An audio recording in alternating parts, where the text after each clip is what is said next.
Hi, everybody. Welcome back to Blockchain and Crypto Today with your host, Kyle Ellicott. Quick rundown for you today on April 2nd and the second day of Q2. Now, just as a quick recap, Q1 of 2021 saw a massive amount of activity in the blockchain and crypto landscapes. We saw all-time highs from individual currencies all the way through DeFi, decentralized finance, total value locked. We saw huge transaction volume in non-fungible tokens and so much more. But here we are in Q2 with a lot more to go.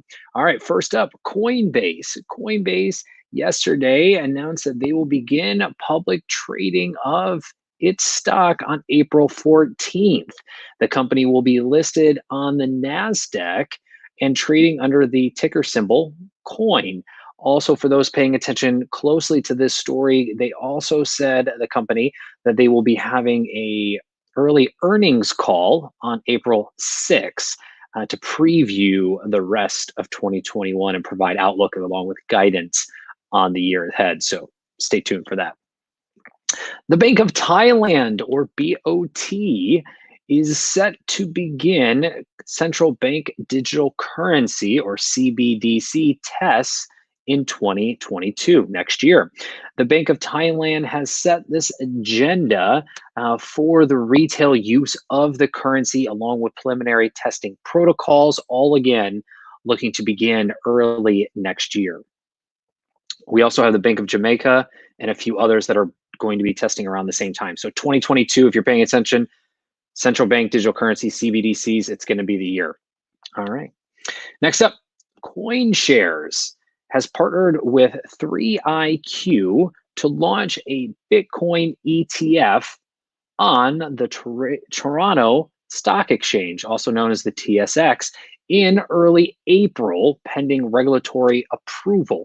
Now, the ETF space seems to be exploding right now. We had a lot of activity last month in March with Fidelity, Goldman. We also had Goldman and Morgan Stanley, Goldman Sachs and Morgan Stanley opening up new suites of tools for their institutional investors. And again, Fidelity and Goldman both also filed for ETFs around Bitcoin. Now, this would help further that wave. So maybe April, May, stay tuned for some more ETF activity.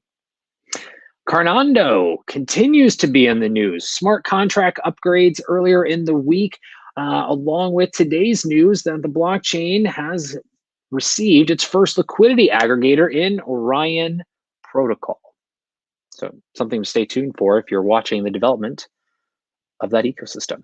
And lastly, Sing, or S! NG, has been created by a former Apple executive and is a new app that allows anyone to easily mint a free NFT, a non-fungible token, on their mobile phone and register their ownership on a blockchain instantly. That launched today.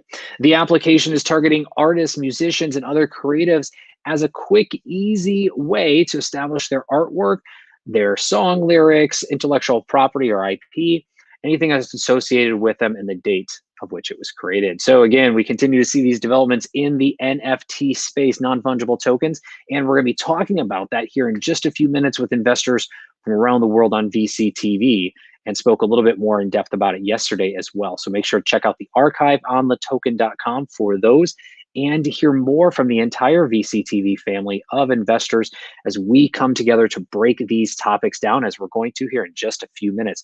Also, check us out on Clubhouse later today at 11 a.m. Pacific, as we will be talking about everything that's happened this week in the industry, including some of the headlines that we discussed today as well. With that, this is your rundown of blockchain and crypto today with your host, Kyle Ellicott. You can find me everywhere at Kyle Ellicott on all social media, and definitely follow me on Twitter to hear more of today's headlines throughout the day. And also a big thank you to the LATOKEN team, along with Maria, for making today's episode possible.